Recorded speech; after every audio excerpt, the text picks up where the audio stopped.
everybody, Miss Dykes here to help you walk through all of the steps in creating a detailed and effective weekly plan. We are 3 weeks into distance learning now, and you're probably starting to feel a little bit more rigorous activities, maybe starting to get the hang of things, maybe not. But I wanted to take some time to review and look at what the steps might look like when creating a weekly plan. Right now, the ones I'm getting look a lot like this on Tuesday here: math, science, office hours, PE office hours, free time. That is a big no-no. Okay, when you say math, what are you doing for math? Are you just staring at your teacher's Math My Connect page? Or are you completing pages 73, numbers 20 through 50 even only, or whatever it may be? Also here, office hours. Whose office hours are you attending? Why are you attending those office hours, etc., etc.? What we want to see is more like this Monday setup here. Okay, I'm in Avid. I need to take the time to set my planner up. It usually takes about an hour. Okay, then I'm going to start working on English language arts. I'm going to set my timer for an hour and read the article they gave me, etc., etc., etc. You want to make sure that you are saying exactly what you are doing and even planning on when submitting different things. So the first thing you want to do is log into your MyConnect and open any tabs you think you might need for that day. Okay, so if your teacher posts something like a daily log and you need to have that open, or you want to go one by one, that's fine. But whatever you're going to need, make sure it's all up. A lot of you like to use your MyConnect calendar. It is a great resource to help you see when things are due, but you'll notice it doesn't really help you plan ahead. For example, this week, look at all of these things I have due. I have 1, 2, 3, 4 things due for math, 2 for English, 1 for Avid, all due Friday. So if I just write these down as something to do on Friday, you're going to have a lot of work on your plate when you should have been working on it starting Monday. So when I look at this, I am looking for things I need to do. So I see read pages 65 through 77. So I'm going to go back to my digital weekly plan. I'm going to go to science and I'm going to say read pages 65 through 77. Okay? Maybe you put a bullet point or numbers or whatever it may be, but you want to make sure you write that is step 1. All right. Now, vocabulary, I'll look at that when I'm reading. All right, it says take notes. All right. So that's going to be my next thing I write is take notes. And she said any format. So maybe you write a reminder there, maybe you don't. It's up to you. We've got all of our science work outlined. So let's now look at math. Okay, we've got our dashboard. Oops. Got our dashboard here. I am in Miss Villie's math class, so I'm going to go to her MyConnect page and look at all her beautiful buttons. Wow, look at all of that.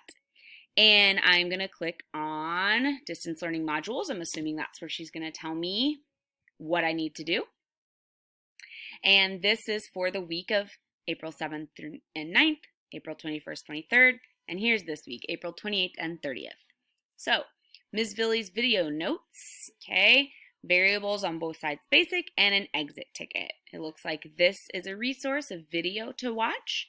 This is a worksheet, and this is an exit ticket assignment. So you're going to want to write watch video notes. So in your digital weekly schedule, math, you want to make sure you take the time to watch the video notes. Okay, basic, variables, worksheet, and exit ticket. You don't need to necessarily show anything for your video notes. You do need to make sure you take the time to do that. So you might want to look and see how long this video is, and then go back to your digital weekly schedule and note that that's 5 minutes. Okay, it's going to be very different if you have a 5-minute video versus an hour video to watch on how you plan that time. Let's check out ELA with Mr. Buter. We have here language arts. How nice is it already scheduled for us, but we need to make sure that we do our warm-up journal, our roots, and our reading. So we want to write that down here. Warm-up journal, roots, whoops, and reading. The times here that things are going to be taking, I'm looking at something like reading, 40 minutes. I might not do that in the morning. I might do that maybe after lunch or something like that. So think about, how long each of these things take you and then what you need to do for them. Mr. Buter has social studies in there too, so let's go into that. Okay, same thing. Greek geography.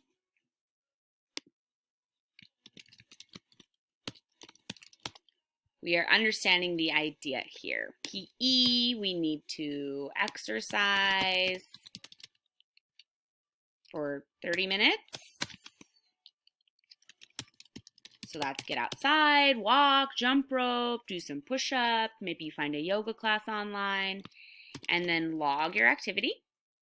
Elective, I'm an Avid. So for me, I need to complete my weekly schedule. My teacher requires it uploaded by Tuesday nights. Okay, so now we have all of our classes with all the assignments for the week listed out specifically, and some of them we even have how much time it's going to be taking us. So now it's time to think about and schedule when you're going to do what. I'm looking at my list, and it looks like the only thing that has a due date other than Friday is my weekly schedule for Avid. So I am going to make sure that I schedule that before it is due on Tuesday. I'm kind of slow to start getting ready, and it takes a little while to put my schedule together. So I think I'm going to say at 10 a.m. is when I'm going to create Avid weekly schedule. Like I said, it takes me about an hour, but then I'm going to get some work done. So I'm going to check out my social studies, and I've got my Greek geography notes and map, and I'm going to work on that after I make my schedule. Okay. From there, make sure you do schedule breaks and food within here. I have an alarm set on my phone that goes off at noon every day to remind me to get up, get away from the computer, and go eat. And then after lunch, I like to do my reading. So I'm going to go to ELA, and I'm going to do my reading assignment, my warm-up journal and my reading assignment. So this is ELA, warm-up journal, and reading assignment. After that, I'm going to walk the dog, okay, around the block, and then when I get home, I'm going to log that exercise in my PE log. Okay, after that at 3 p.m., I'm going to review my work for the day, maybe polish up that weekly schedule, and submit it. Another thing that's important to keep in mind when creating your daily schedule are what are some things that you have to do at specific times. So for example, I'm struggling in science, so I want to make sure that I go to Miss Hewitt's office hours. So I'm going to go to my calendar, and it looks like, oh, she has them on Tuesday at 11 a.m. and 2 p.m. on Thursday. I kind of like to work on math in the morning on Tuesdays, so I'm going to go ahead and write 2 p.m. on Thursday. So I want to look here, and I want to make sure that I say, Miss Hewitt's office hours. And maybe I make that box yellow or something like that to remind me this is something that I cannot change. Once you've put this much detail and really made your weekly schedule your own, think about the things you want to do that week. Okay, are you working on an art project? So maybe you say 1 hour of art this week. Perhaps you have chores to do. Maybe you need to get the laundry done. We'll say you have 2 loads and you want to do that on Wednesday. Do you have to do the dishes each night? Is that maybe something you should write down at the bottom here, at dinner, wash dishes or whatever it may be? Take into account that this is a tedious process, but it is something that ultimately, when you sit down to work during school time, you're going to already know exactly what it is you're going to need to do. I hope that this helped, and good luck in your distance learning.